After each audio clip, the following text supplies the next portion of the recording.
Before I introduce our first talk, I want to say something. This is a personal comment. Um, this is already a harrowing weekend in the news. It's probably going to get more harrowing. You might feel like games aren't what's important right now. Other things are important. If you're out today protesting or supporting people, that's important. NarraScope streams can always wait on lives. But games are also part of today's moment. Video games have been political since the 1980s. The current alt neo-fascist right movement, whatever label we put on it, it has a lot of roots, but clearly Gamergate was one of those roots in 2014. The Hugo Awards mess was in 2015. Xalavier talked about this yesterday. What we're doing is part of it. What we're doing matters. Black Lives Matter. Feminism matters. And that's my very hastily written comment. We will present our first talk. Breaking the Cage, Meaningful Feminist and Narrative Design of the Uncaged Anthology. Collette Quach is a writer and narrative designer focusing on analog games and tabletop RPG. She has a passion in creating fantasy worlds based on non-European cultures and stories from marginalized communities. Jasmine Eisinger is a D&D adventure writer and anthology editor, indie game designer, and avid actual play podcaster on Heartbeats, a Heartwarming Fantasy, and other podcasts. Jessica Marcrum is a social worker by day and a game designer by night, dedicated to destroying the patriarchy one adventure at a time. Hello, everyone. Welcome to our talk. Thank you for having us here. We're having a bit online technical difficulties, at least on my end. I'm just like, there's 5 screens and we're trying to look at 5 of them at the same time. So I'm Collette. I go by she or they pronouns. So welcome to our talk. So we explained who we are, but so we can just get into it. Jazz, you want to take it away with what is Uncaged? Absolutely. I'm Jazz, and we are here to talk about the DMs Guild. You can go to the next part of the slide. The Uncaged Anthology, which was a series of 4 books. Some of you might be able to see the book that I'm holding right here. You can see the other pictures of the covers on the screen. Uncaged Anthology was a feminist retelling of monster stories. It presents primarily in monsters that are within the DMG, Dungeons Master's Guide, the Monster Manual, other books. It is specifically for Dungeons and Dragons 5th edition. You can get all the books on dmsguild.com. I saw that question come through. And they were distributed on June of last year, July, October, and February. So they are still available. You can get all of the books together. You can get PDFs. You can get print on demand. So that is what we're talking about today. We're talking about the Uncaged Anthology. Collette, if you could go to the next one. Okay, so as I mentioned, meaningful feminist narrative design. These are adventures centered around the retellings of Dungeons and Dragons monsters, and books that are specifically for the most recent edition, the 5th edition Dungeons and Dragons. Adventures were selected via a pitch process by Ashley Warren. Writers and illustrators that were selected to be in one of the 4 anthologies were led by Ashley Warren. There are over 100 creators involved in these 4 books. We are 3 of them. So we're here to give you a little bit of insight into what did our one-shot adventures look like? What was that process? How did we break outside that narrative cage of mostly feminine monsters that often have stories that didn't really resonate with us anymore? How do we put a feminist spin on traditional stories? And how do we have meaningful conversations in interactive fiction where once a writer puts something out there and an illustrator, and once it's in a book and it's in your hands, your part is done. From there, it's up to the party, it's up to the dungeon master who's running it to kind of take your fiction and run with it. And I am a firm believer that it is like improv. It's very much interactive fiction, but in a way that doesn't have analytics and doesn't have data and doesn't have anything that we get to look at. So this is our retrospective, anywhere from a year to 18 months after we've written these adventures. So we're going to start off with Collette talking about her adventure. Collette, back to you. All right. So this quick slide on this one. So these are the adventures that we rewrote within Uncage. So mine, Collette, is The Serpent in the Sea, which is about the Naga, which is a Southeast Asian monster. In each country and each culture takes Naga a bit differently. So if you're familiar with it and it seems a bit off, I took it specifically from Thai and Cambodian interpretations of the Naga. So just a bit, I'm gonna have this very inspiration slide that I have as I talk. So what was my inspiration for my adventure was, at the time, I actually just graduated from undergrad. So it was around 2018. And I actually just was kind of just sitting, trying to find a job. But when this pitch came, when this like call for pitches about special, like just a call for pitches for D&D, I was like, I want to do it very begrudgingly because I had a lot of imposter syndrome trying to figure out what that was. But just what was my inspiration for my adventure is that I'm Chinese and Cambodian, and I don't know a lot about my own Cambodian background. So, and the only one time I visited Cambodia was when I was pretty young, and I remember one of my favorite things when I was kind of like learning about the culture with the Naga, and so that I really wanted to showcase the Naga because, in other video games, like Warcraft, for example, the Naga are very much different interpretations. I don't think anywhere near besides name related to them. So the Naga are benevolent and like kind of holy creatures in Southeast Asian culture. They're often seen in like temple architecture and all of that. And specifically, so I just really wanted to like bring that in, kind of retell the Naga from my perspective as part Cambodian. So I kind of just wrote in, I want to write about the Naga because I do not like how it's being represented by like a lot of digital games.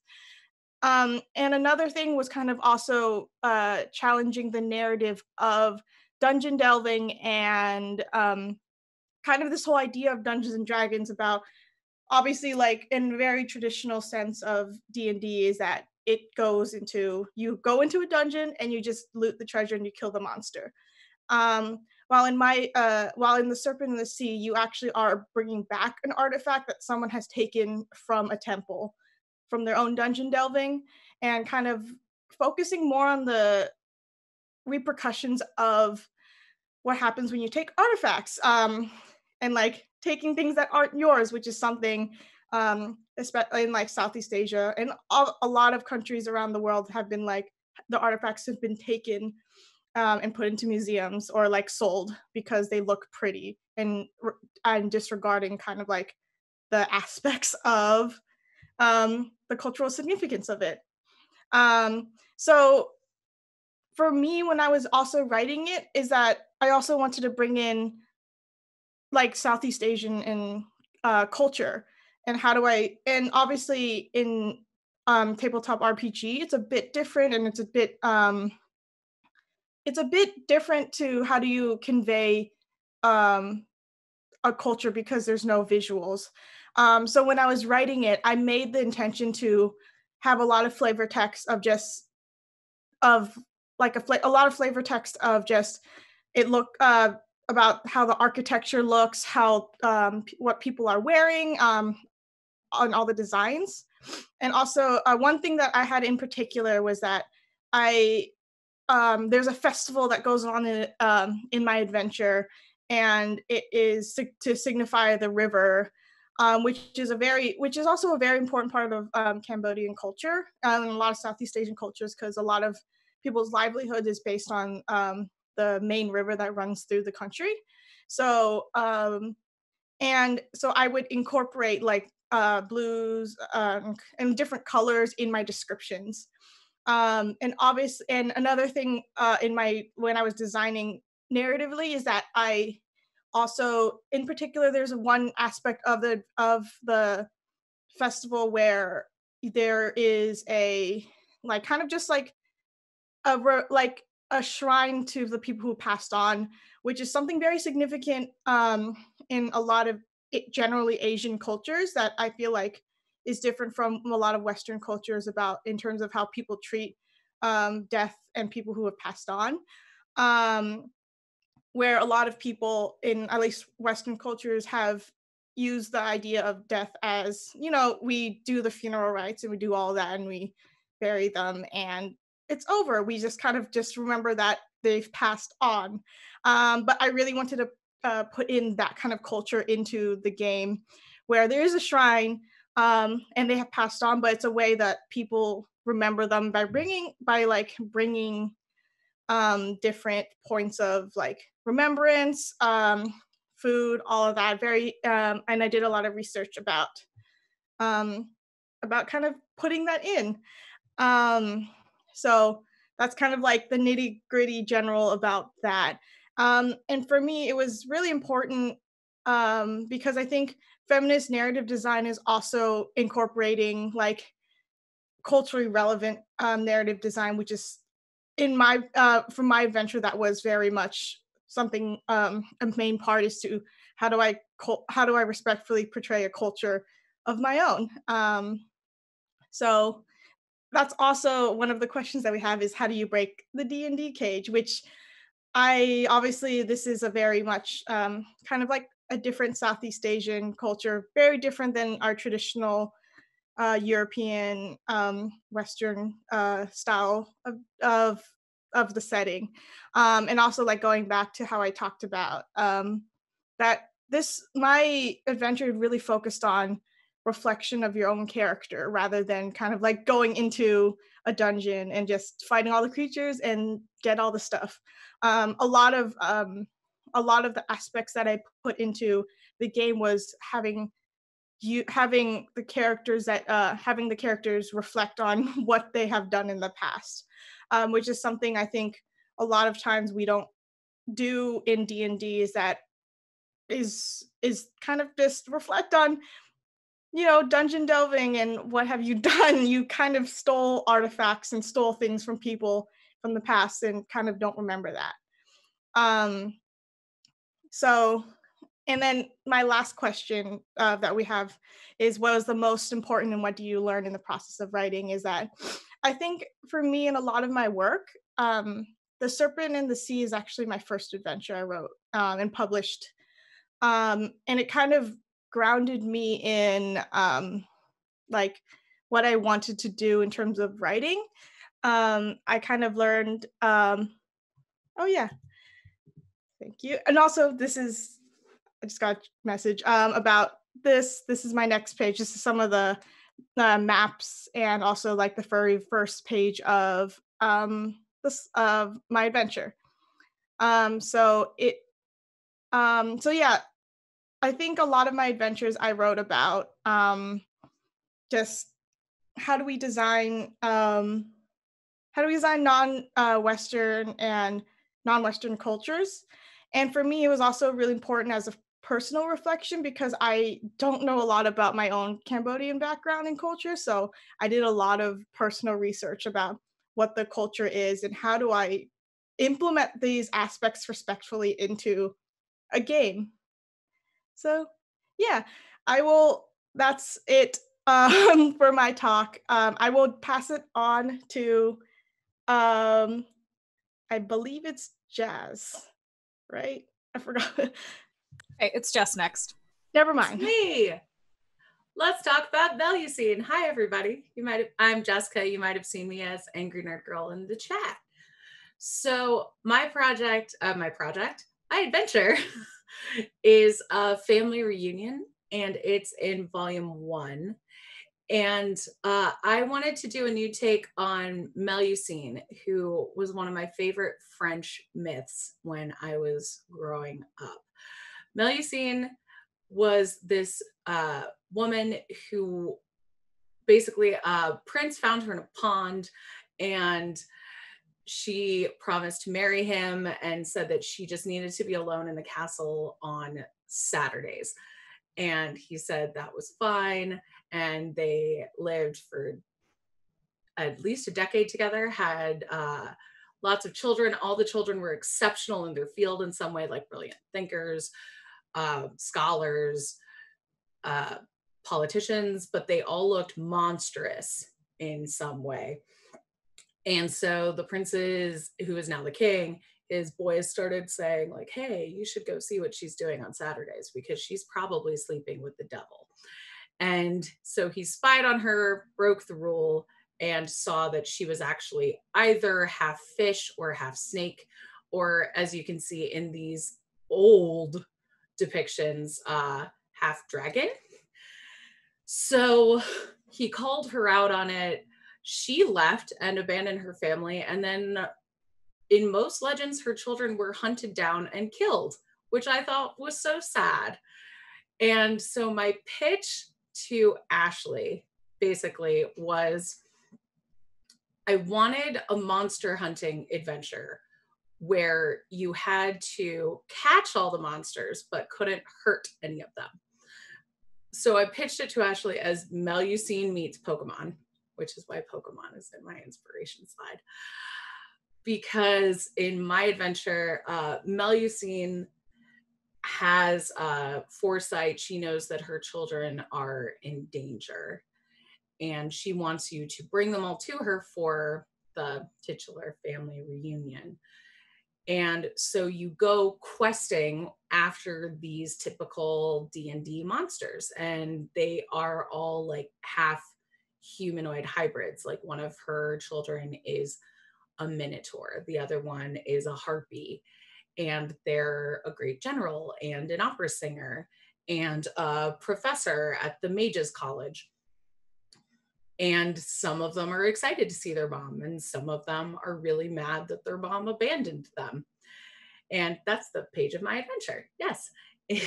And, but you have to convince them in some way to go with you. If they're in danger, protect them from that danger and bring them back without doing harm to monsters that your typical adventurer might attack on sight. Especially because some of the children might attack you on sight. One of them is an assassin. So that was my idea. I guess that was my way of breaking the D&D cage, if you will. It can be combat free. You're rewarded for each child you bring back to Melusine safely. It can also be a slaughter. You have the option to side with everybody who's, out to get these kids, at which point you fight Melusine in her temple at the end. And if you want to play that way, you can kill her if, you have those kind of murder tourist adventures. And you fight her and all of her snake guardians and her guards. But it's not a happy ending. But yeah, I wanted something that you could play entirely combat free, have a lot of travel and exploration, and deal with a lot of monsters. Like some of them try and cast spells on you, and you sort of have to let them to get on their good side. Some of them aren't meaning to do it. Like you go to a harpy's opera performance and everybody's just drawn to her and loves her because of course she is. She's like a harpy, and that's what they do. They have that ability to call people to them. So she's not trying to, lure you to your death. That's just how she works. For me, it was important to, have monstrous people that aren't monsters. Some of the kids are jerks. They're pampered princes and princesses, but some of them are genuinely good people. and they're good family and they love each other and they look out for each other. And I think that's also important, is to remember that monsters are people too. They just look different. And especially when you have parties that go along and want to kill everything they see, you might miss out on a lot of cool interactions. So for me, one of the most important things I learned, oh, we lost slides. There it is, in the process of writing, I guess was just, and I'm not sure how much this applies to video game design, but for me, being concise and letting, whoever's running it fill the rest in their head. Because I, at first, was putting in way too much description. And all you need is a couple words, like something that, a few key words that you really want in there to stimulate the imagination of anyone who is running or playing the game. I've had playtest and seen other people play this where the DM would describe exactly what I was imagining, and I went back and looked at the page and they had said something that I had taken out. So that was really cool for me to realize that, you don't need everything you want in there, just a little bit to get the idea across. And they'll fill it in. You don't know what players are going to do. And you don't know what the DM is going to do, obviously, because, you can give them guidelines, but as soon as you add players to a game, it's going to go to a nonsense place. So just giving them enough to get the mood and the vibe and let them run wild with it. And yeah, that was pretty much my thing. That was, and the other thing, sorry. I was thinking about this when I was looking at the other slide panel. I suck at talks. The other thing, as you might have noticed in the previous slide, is that most artistic depictions of Melusine are of her being looked at, peeped in on by her husband. It is so hard to find art of her that doesn't have her going, ooh, and covering herself up. I tried to find some that don't have that for this, but if you Google like images of Melusine, you will find so many that's just her like, oh no. And I hate that. I really hate it. The top left one here is sort of a little bit of that. I like the one on the top right because she just doesn't care. But I really wanted, the first thing you do in this adventure is meet Melusine, and she is in her throne room decked out.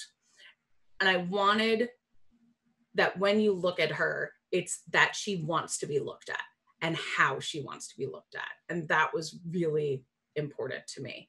Like there's no voyeurism and no non-consensual gaze, if you will. Like everyone is seen the way that they want to be seen in this adventure. So yeah, that's what I wanted to say. So now let's go to Jazz and talk about some merfolk. Great. So before we keep right there, Collette. Yep. So I am here to talk to you about mermaids, because the first thing you think of is probably what's on the next slide, which is, ready for it? The Little Mermaid, and the merman friend, who shows up in Little Mermaid 2, Return to the Sea. And there was something about this concept of siren-esque mermaids luring sailors into the deep. We've seen it in Pirates of the Caribbean movies. We've seen it in Little Mermaid. There's something that seems so really wrong about that to me. And I now have a niece. And at the time that I was writing this adventure and thinking about my pitch, I was going to have what turned out to be a nephew, and that's fine.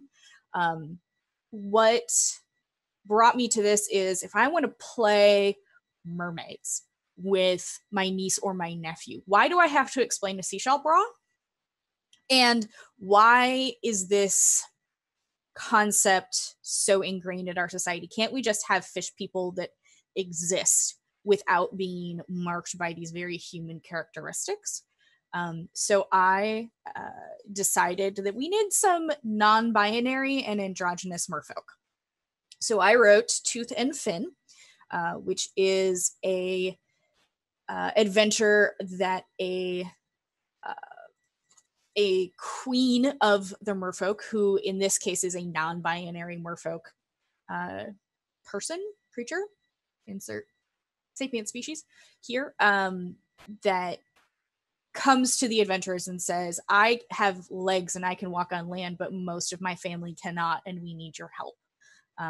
Will you come help us retrieve some eggs that have been stolen? So it's a very maternal, familial interaction that you have with this merfolk that says, I know my limitations and I know I need help from landlubbers. I'm not here to lure you to your deaths. Will you help me? So let's go to the next slide. Okay, one more. So this is what merfolk look like in Dungeons and Dragons. They're very fish-esque. They have lots of fins, but you can still see some of that hypersexualization coming through in it, that otherness that makes them seem alien and yet they're still familiar. And so I'm fighting these sorts of cultural touchstones that we have when we talk about merfolk. So I went all the way back as far as I could find and went to the historical record and said, okay, what is the first instance that we have of merfolk in history? So let's go to the next part of the slide. And I went all the way back to the Phoenician goddess known as the First Mermaid. She's known by a couple of different names, Atargatis and Atirat, and a few other things. We also see Dagon, who is half fish, half man. This is some of the art and actually the back of one of the ancient coins that we have that depicts Atargatis holding what is an egg and has like these fertility symbols around her. So I drew from this very, very old, almost disappeared mythology to rewrite merfolk in a way that felt more true to the history of the merfolk mythos, but also in a way that I could present it to my niece or my nephew when they're 4 or 5 years old and we can sit around and play mermaids and mermen and merfolk and not have the trappings of the very humanist sexualization of all of this. So that was one of the ways that I found to break outside of that cage. The other one I found while I was writing. So I'm writing this very feminist anthology or adventure that explores all of these gender concepts and like us breaking all of these barriers down. And I found myself writing a line that said, there's a little girl in town, she's about 15, and when you talk to her, she says, when I grow up, I'm gonna become a mom and get married and stay in town. And I stopped myself as soon as I wrote that sentence and said, why? Why did I just write this? I'm working in D&D where she could go to the next big town and become an adventurer just like the people that she's talking to. Or she could become a great artisan and have her own shop, or become a traveling merchant, or there's all of these things that she could become. Why did I just put her in this very maternal, this is all I see myself becoming? And so I had to challenge myself as I was writing this to say, if I'm writing to 4 and 5 year olds who in their heads want to become astronauts and want to become doctors and want to explore under the sea, why should this one character also be limited by that? And I really had to challenge myself as I was writing it. And that's one of the things I really struggled with in the editing process, as well as how do I take this interactive fiction that once I give it to somebody, it's not mine anymore. It becomes theirs and their experience. but presented in a way that can also challenge their preconceptions of what does it mean for a party to go kill all the monsters, and as soon as they see a merfolk show up, they need to shoot it with arrows. Why is it that they have to be secluded to this one area and just this mythos? So that's a lot of the inspiration that I had, and the writing of it and the editing of it and the formation of my own writing style in this particular adventure. And it also has a nonviolent resolution to it, because it was important to me that after you've talked to a person about the eggs of their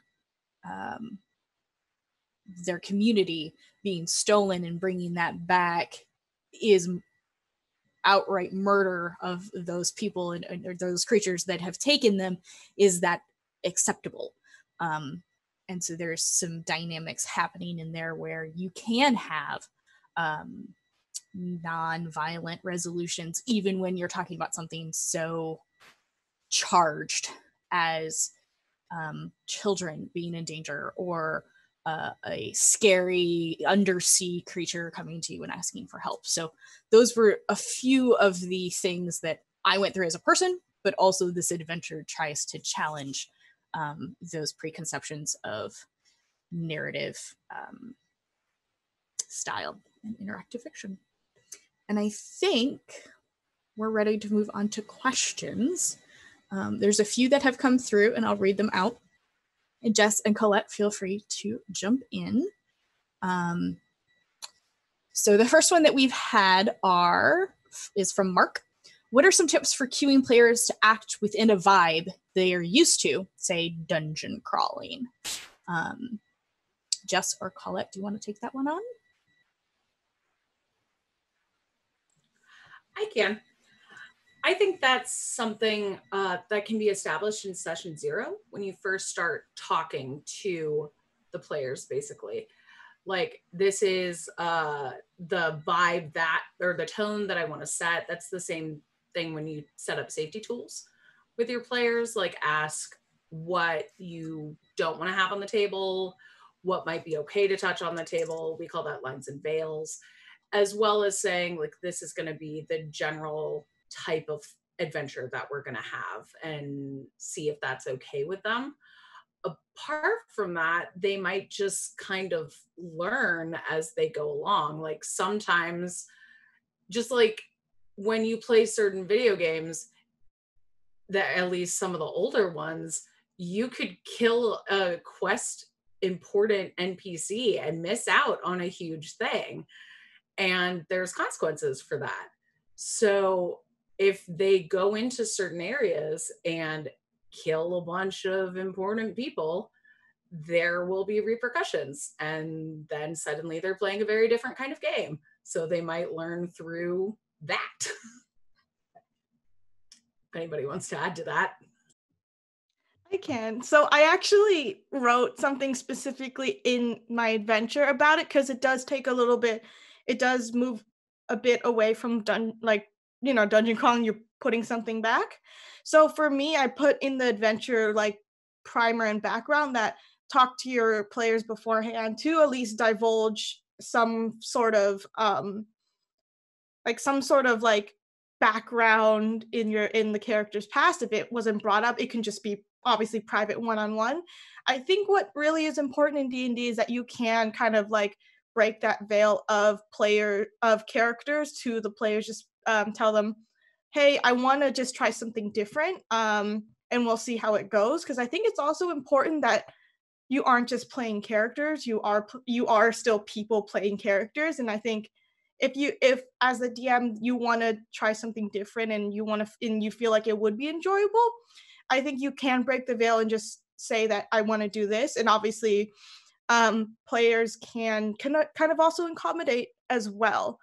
And obviously in the game mechanic itself, I didn't mention it before, but in my adventure, there's actually a huge storm that kind of prevents you from leaving unless you deal with the situation, whether it is actually returning. the artifact that you have, or don't. There's an option that you don't, and obviously, and you can side with the person who actually stole the artifact in the first place.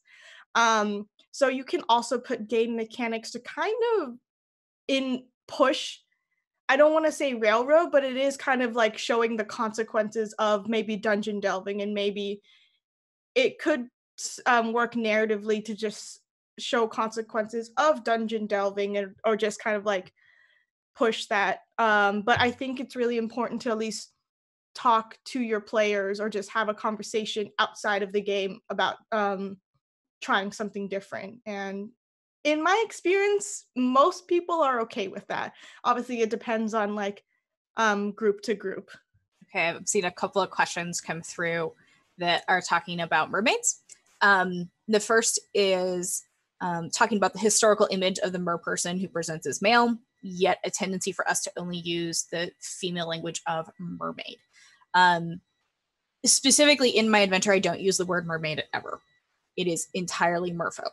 I use mermaid in this presentation because we have some more cultural touchstones for that. Historically, there are references to Dagon, the half fish, half man deity of the ancient world. We do see Atargatis, or Atirat, who is also half woman, half fish. That kind of develops its own mythos during a lot more seafaring, and then we get into piracy and ships sailing the Atlantic and the Pacific. We get more of that.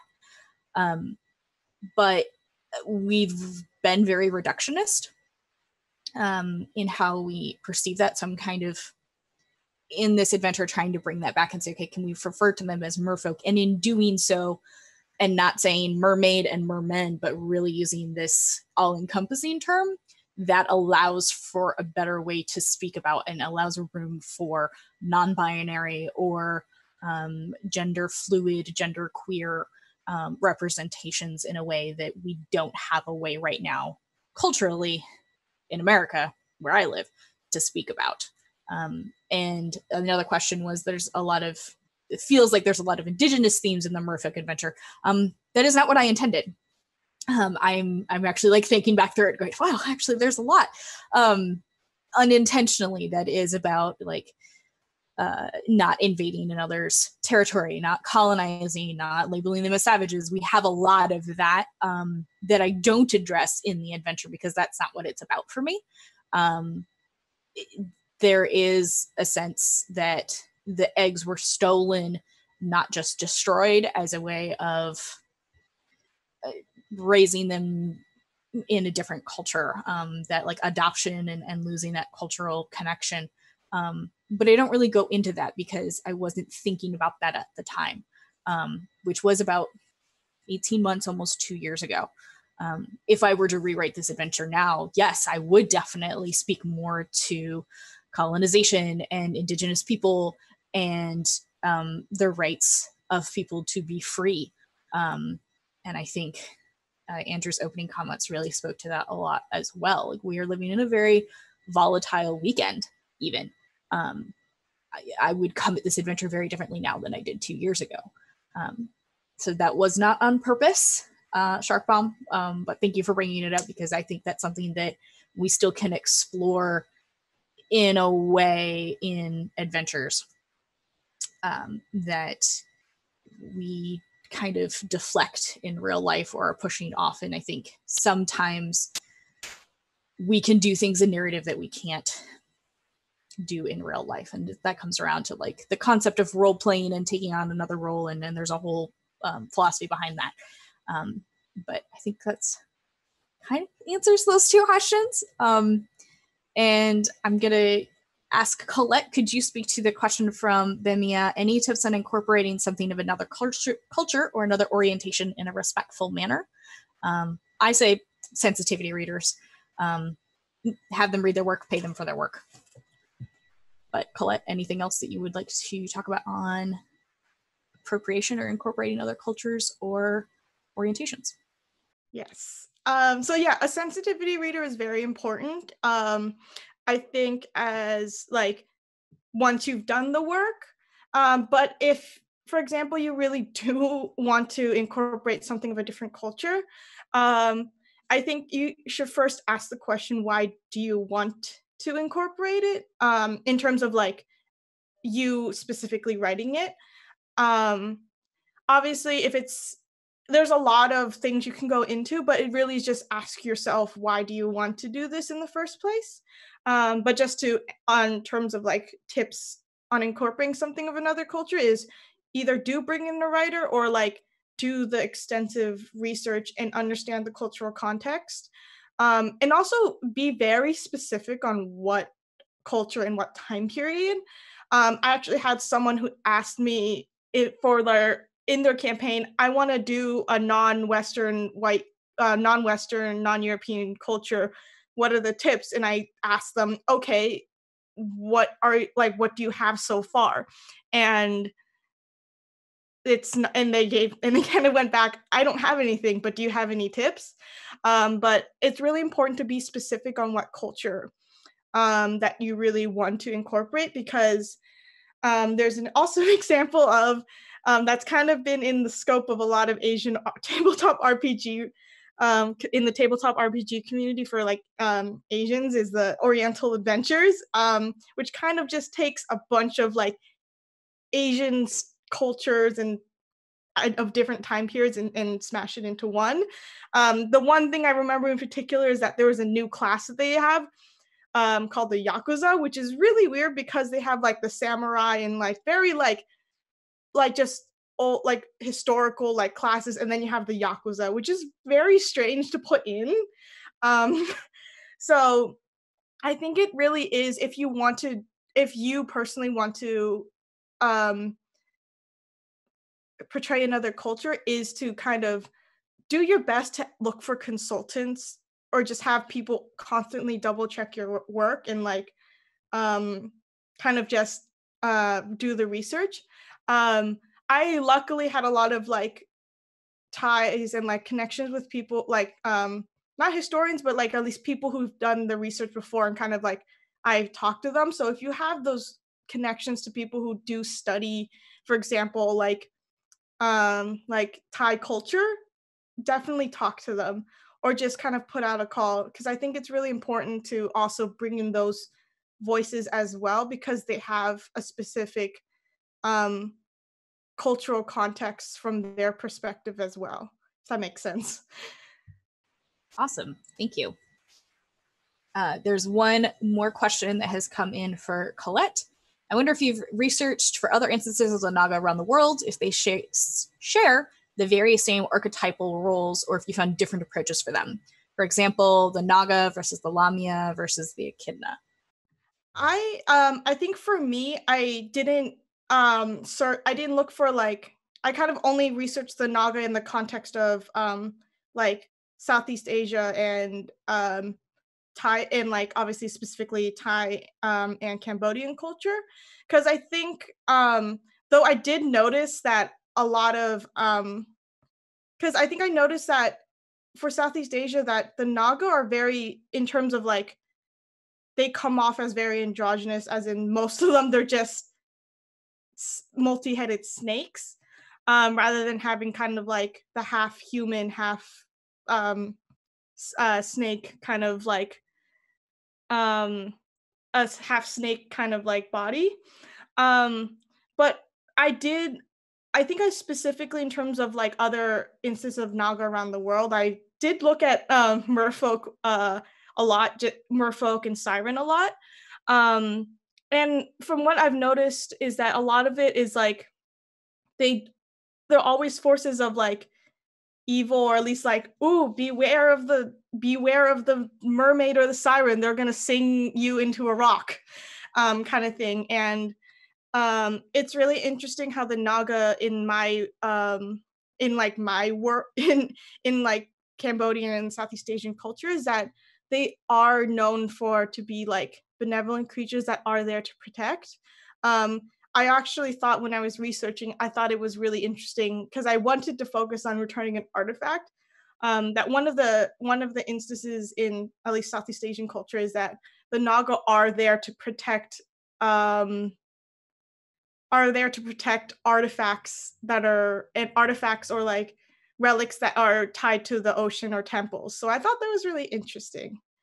I had a great question come in from Desert Play. Are there any collectives / communities of sensitive readers for writers who want to reach out and find someone? Jess, do you want to talk a little bit about finding sensitivity readers and people that will beta read and give you feedback? Yeah, I am one actually, but not for race and stuff, clearly, because I am the super white person. But I read for mental health. So if you want mental health or trauma, come hit me up.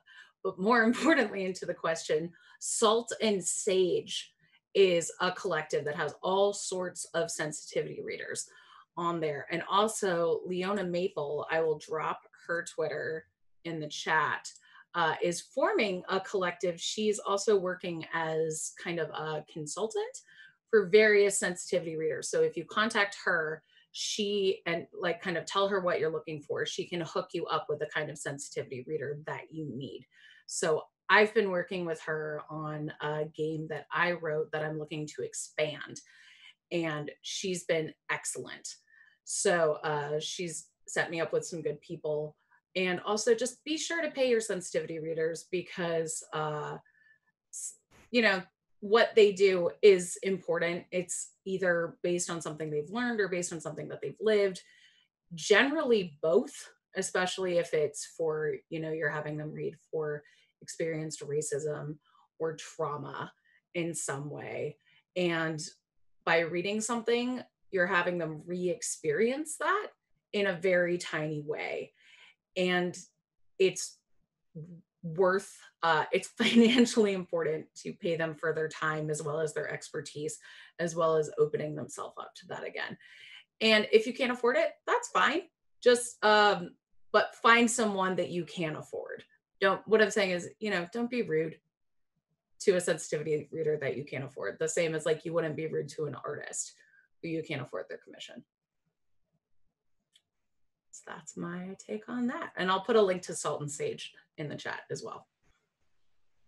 Or there's one already there. Oh, well, perfect. Dropped it in there while you were putting it in Leona Maple. Leona Maple is amazing. Yeah, absolutely. Popper says, if you can't afford it, raise the funds. I did a Kickstarter. That is a great way. If you have a platform and you're going to put it out there, being able to put in royalty shares. Itched is not great for that. However, DM's Guild and Drive-Thru-RPG are, where they let you do royalty splits for the profits that you do make. It's not a great option, but if you've got someone that's like, hey, I know you can't pay me right now, but I'll take a little bit of payment and a little bit of sales, that can also help a little bit. It's not the best first option. It is how Uncaged worked. It's how Unbreakable worked. And that's an option that is available.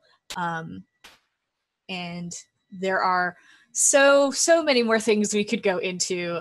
We're all big tabletop role players. The most coding I've done is make a website in HTML and CSS. So I'm not super great at the coding aspect of things, but narrative writing in general is really a passion of mine. So I'd love to continue this conversation with anybody. We've got on our last slides our Twitter handles and our websites, whether it's Itch or Wix or an actual website. Way to show us up, Jess. And we're hanging around for a few more minutes if you guys have any other questions. But I'll also be in Discord to answer any questions you might have. If you have questions after the recording of this, feel free to reach out to us on Twitter. We'd love to chat about our adventures and other projects that we are doing, because this was the first for all of us. I think I'm safe in saying that this was all our first adventures, and in the last 2 years we've done a lot more than that. Have a lot more publications coming out in the works, other game systems, independent games, so we're very excited to be here. Jazz, you mentioned Unbreakable, which is really funny. I just want to plug it because it's I know folks have been interested in kind of like different style games. Unbreakable is actually something that Jazz and I worked on, which is actually an anthology of like Asian mythology and folklore, written and created by an all Asian just writing and art team. I once again plugged in the Naga, but it's a bit different. But I think it's also a good thing to check out too if you all are interested and more, I think, culturally relevant and just really cool adventures that break kind of like the very traditional D&D narrative. Just my plug.